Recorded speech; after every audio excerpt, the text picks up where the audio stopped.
இன்று தேவன் நம்மோடு பேசும் ஆறுதல் வார்த்தையை முழுமையாய் கேளுங்கள். தேவனே சார்ந்துகொள்.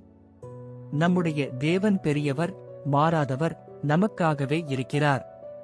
நமது தேவைகளை சந்திப்பார். தேவனாலே மாத்திரம் நம் தேவைகள் சந்திக்கப்பட வேண்டும்.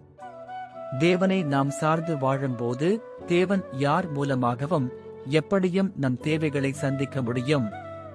எலியாவின் தேவன் பெரியவர்.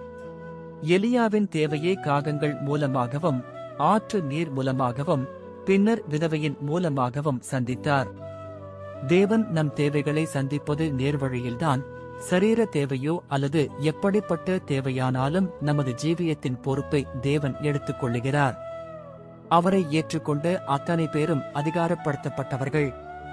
பிள்ளைகளானால் சுதந்திரராக இருக்கிறோம். நாம் அவரது பிள்ளைகளானபடியால் அவரே நமது தேவைகளை சந்திக்க ஆவலுடன் இருக்கிறார். அவரை நாம் எல்லா காரியத்திலும் சார்ந்து வாழ வேண்டும் என்று விரும்புகிறார். நாம் நமது தேவனாலேயே போஷிக்கப்படவே விரும்புகிறார். கர்த்தர் நம்மை நினைத்திருக்கிறார். அவர் ஆசீர்வதிப்பார். விசுவாசித்தால் ஆமென் சொல்லுங்க.